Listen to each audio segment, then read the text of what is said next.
You're listening to the Otis Jiry channel.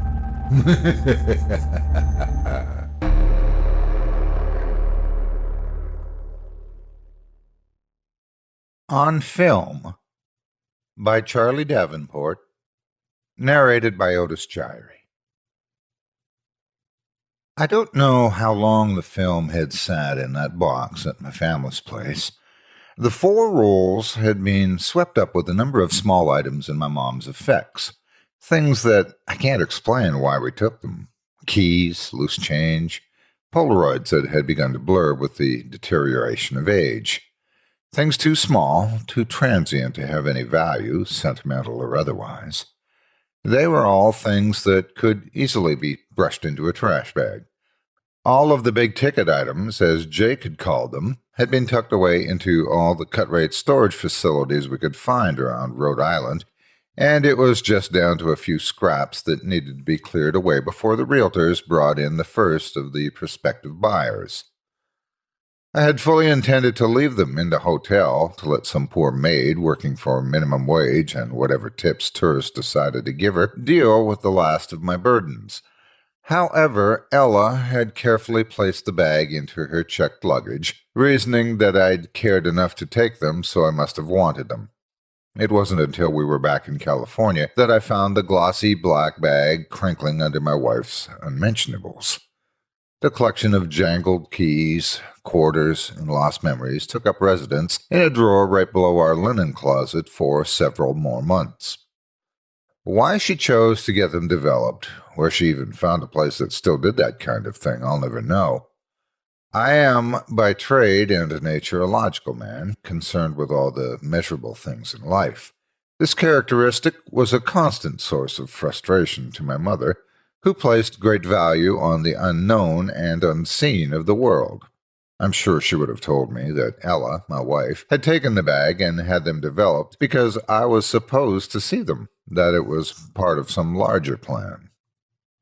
I came home after battling Friday traffic and saw a manila envelope sitting on our dining room table with my name and a note scrawled across it in a black marker. According to my wife's message, each roll had held only 1 photograph each.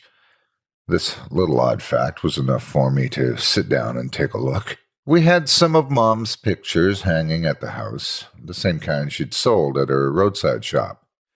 Ansel Adams-style landscapes and snapshots of small-town New England that Norman Rockwell would have loved. Panoramics of the ocean in full roar, tossing fishing vessels onto random peaks and valleys. The town commons on the 4th of July filled with bustling crowds of people carrying plates of barbecue, and children filling the foreground as they raced past with their sparklers blazing.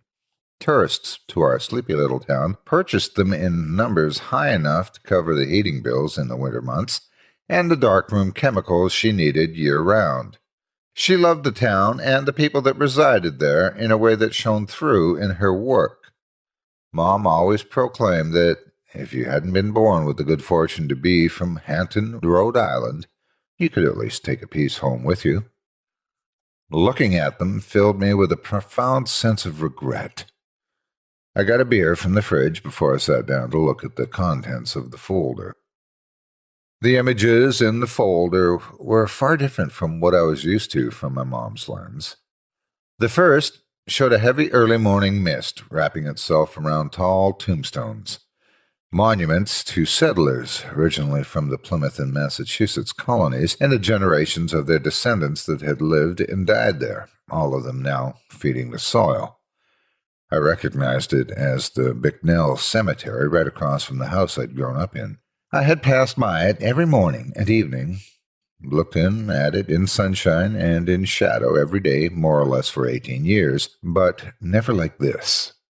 The color had been bled out of the shot.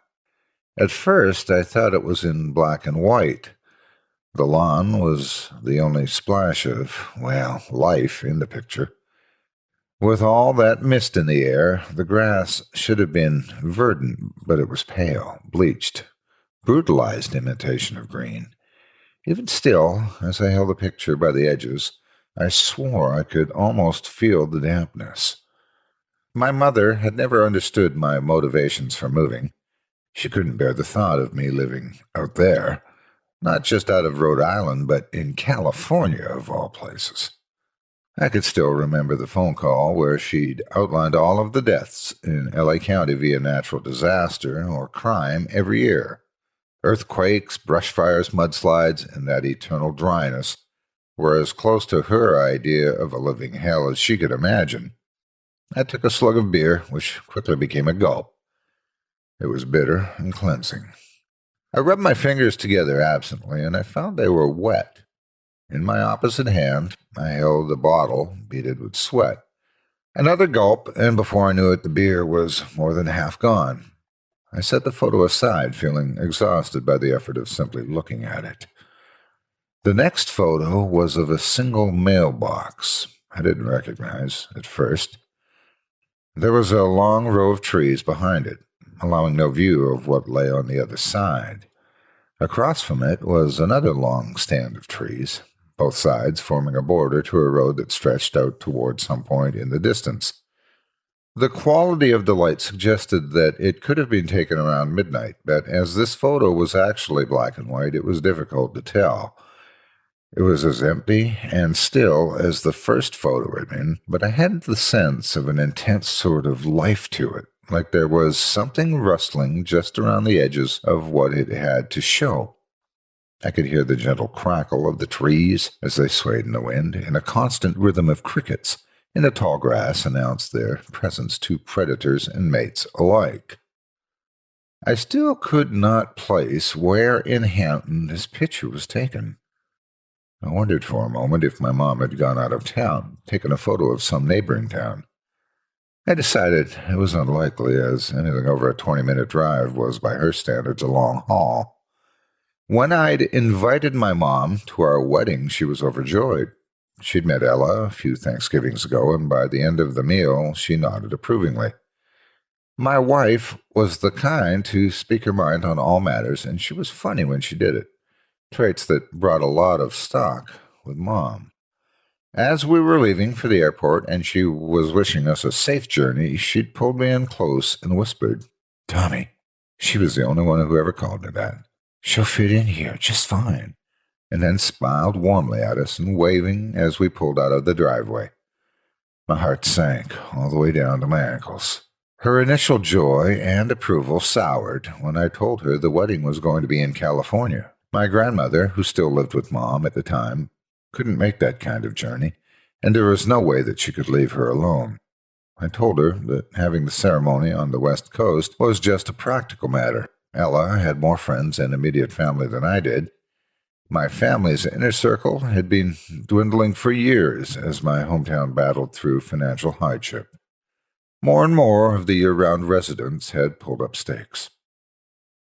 I'd tried to convince her that if we weren't able to find someone to check in on Grandma, any number of folks remaining in the area that owed her a favor or two at least, then we'd do a smaller ceremony in town.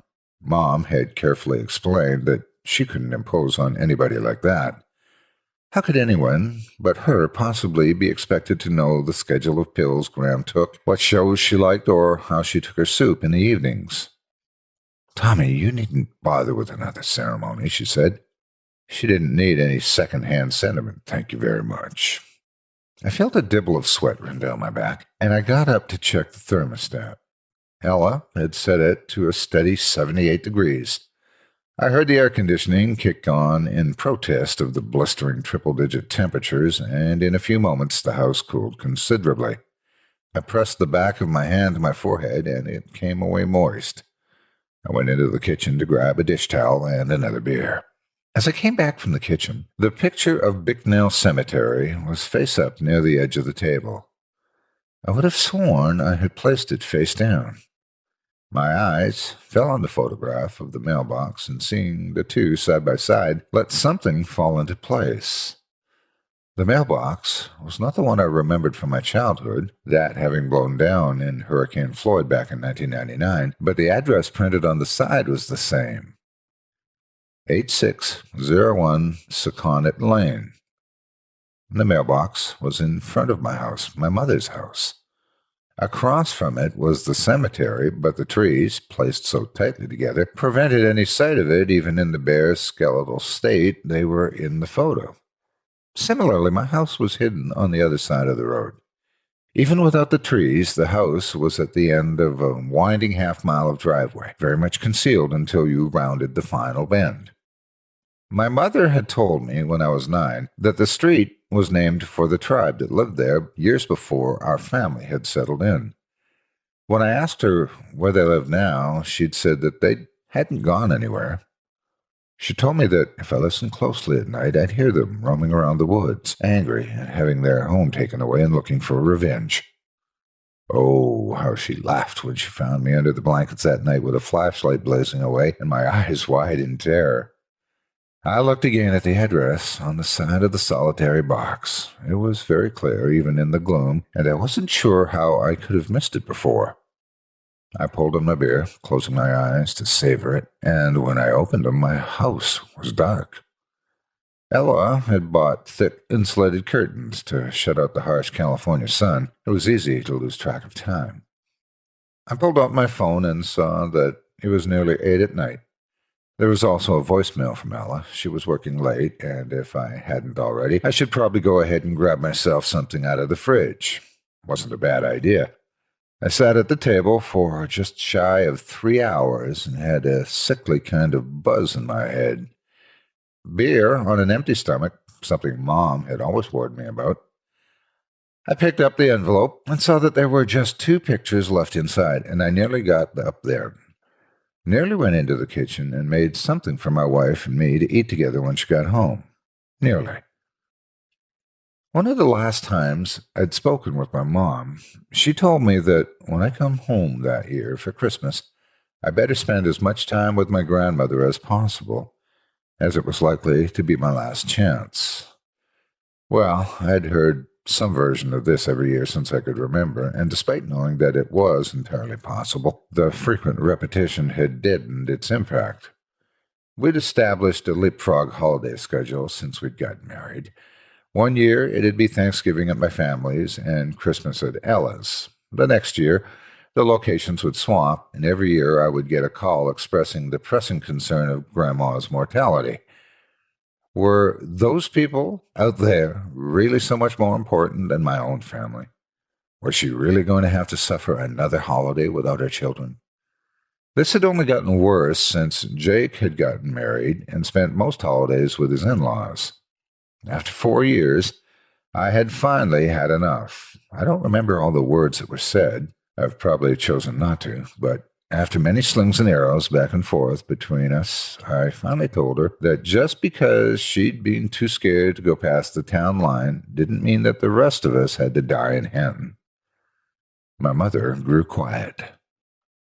I began slathering into the receiver. I was sorry. I didn't mean that, but she had to see she was being unreasonable, didn't she? A marriage was give and take. I couldn't expect Ella to give up her family for mine. That wouldn't be fair to her, would it? My mother's end of the line was silent for a while, and then she said, "Well, Tom?" She'd never called me that before. "Seems you made your choice, then." I heard the sound of her old rotary phone clattering back into its cradle. Almost a year went by, and there were no calls, no letters, nothing. I'd speak to Jake every few weeks, and in between just catching up on what was going on with each of us and what new movies seemed like they'd be worth the price of admission, I'd ask how Mom was doing. Invariably, the answer would come back, "Good, she's good. Still mad as hell at you, Tom, but otherwise good." And he'd ask if I had any message I wanted to pass on. I never did. I slid a photo out of the sleeve, and my breath caught my throat. The floor in the photo, black and white just like the last, was littered with debris, mostly small, indistinct items. I could make out scraps of paper and the edges of trash bags that I knew were either filled with clothes that she had lacked the strength to carry up the stairs or actual garbage that she couldn't load into her car and take to the dump. There was a small empty flat of oranges with a graphic on the side that announced they'd come all the way from sunny Florida. Above it stood an old iron stove that had been attached to our chimney once. In the winter, When fuel was too expensive, Mom had burned firewood in it. The ambient heat would rise slowly, and the chill would lift from the house. Mom said it had been in our family for generations. It was a bulky monstrosity, heavy in weight, and covered in fine detail scrolling that must have been done by some artisan centuries ago. In the photo, it had been torn away from the wall for some reason. One of its doors hung, and an old ceramic bowl forgotten inside it was visible. When I stood in that kitchen, in that very scene, only months before, the air had been thick with decay and stillness, and I could smell it again. I snorted a few times, trying to force the phantom odor out of my nose. My grandmother had been slipping deeper into senility. The doctors would not call it Alzheimer's, but Jake told me that she often called his wife by Mom's name or one of her sisters, all of whom had passed away decades ago. As taking care of my grandmother had become more and more time-consuming, the other things in Mom's life began to slip away. When I finally made it back home, the chickens in the backyard hadn't had their eggs collected in months, and they sat rotting. The smell had been awful as we took away bag after bag of them. The yard work, one of my mother's great joys, had also gotten away from her. The lawn stood as tall as my knees. Branches of trees she'd planted before Jake had been born grew into each other, forming a canopy which denied the flowers below much-needed sunlight. One afternoon, as Jake and I were having a couple of beers in the kitchen, taking a break from the cleanup, a question that had been knocking around in my head just popped out. "Why didn't you help her?" "Why didn't you?" came the reply. "Me? I was in California." "Exactly." We never talked about it again. Jake had called me just a week prior to tell me about Mom's cancer. Like most things, she'd let her doctor's visit go by without any notice. When she developed a pain in her chest, she'd put it down to a muscle strain and never investigated further. It was around October when Jake had dropped by to check in on things and collect some of his PlayStation games. He noticed the pain on Mom's face when she tried to take something off the top shelf in the pantry. He'd driven her right to the doctor's office, then straight to the hospital. He called me, but I heard very little of what he said except metastatic and stage 4. He pressed the phone to my mother's mouth, and she said, in a parchment-dry voice dulled by the pain medication, "Come home, Tommy. It'll all be better when you're here." I was in the air when she died. I landed, and there was a voicemail from Jake. It happened about an hour prior. I lined up the pictures in the order they'd come in: the graveyard, the mailbox, and the kitchen. I was nauseous and tired. Looking at my phone, I realized that another hour and a half had passed without me noticing. I pulled the last photograph free. Unlike the others, it was in full color. The man, sitting at the table in a rumpled suit, his tie pulled loose around his throat like he'd gotten home hours ago and hadn't bothered to change. 2 empty beer bottles and a series of 3 photographs were laid out in front of him. A 4th was in his hand. I dropped the photo to the table and jumped up, fully expecting someone to be there, but I was alone. One of the bottles, jostled by my sudden movement, fell to the floor and smashed, glass sliding across the wooden floor. I stood there trying to piece together some reasonable explanation for this, but there was none. Slowly, I bent over the last photograph. Where before the man was sitting at the table, he now stood leaning over it. 1 empty beer bottle sat in front of him, and a series of photographs were laid haphazardly out next to it. I wanted to pick up all of those pictures and tear them to shreds, burn them. I wanted to get rid of any evidence that they had ever existed, but instead I sat down and picked up the last photo. I remained very still, not wanting to watch the man in the photo change position again. I wanted this world to be as stable as possible while I figured this out. As before, I felt a rising dampness, heard the wind make the woods around the house groan. Insects filled the night with alien calls, and the air became sour. When I looked up again, I was standing in a ruined kitchen filled with garbage. There was an old wooden stove pulled to the center of the room, and next to it was an old flat. The advertisement on the side proudly proclaimed that it once held oranges all the way from Florida. I heard a door open and footsteps crunching across broken glass. "Tom?" Ella called out. "What's with all this? Tom, are you here?" "Ella!" I cried out. "I'm here!" I screamed. I tried to move toward the sound of her voice, but in the darkness I fell over something and hit the floor. A number of sharp objects poked me across my chest and abdomen, and something rotten squished under my knee. "Tom!" Her voice called out again, irritated. I realized that the photo was still in my hand. I lifted it to my face just in time to see Ella walk out of the dining room. "Ella!" I screamed. "Where's the broom?" I heard my wife say from the photo. There was the sound of a door opening and then closing, and that was the last thing I heard from her. I don't know how long I've been here. For the first few days, I tried to find a way out.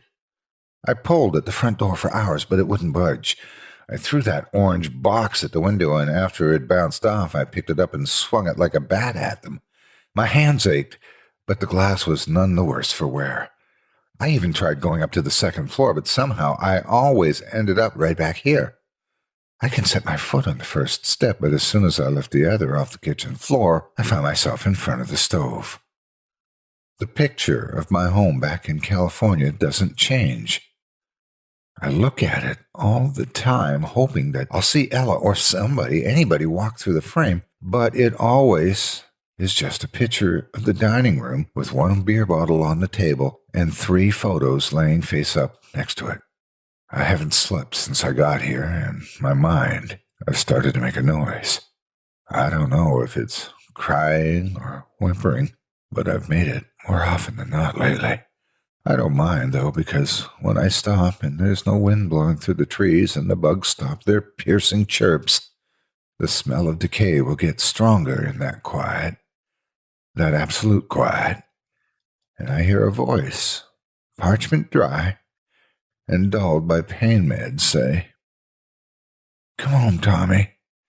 It'll all be better when you're here."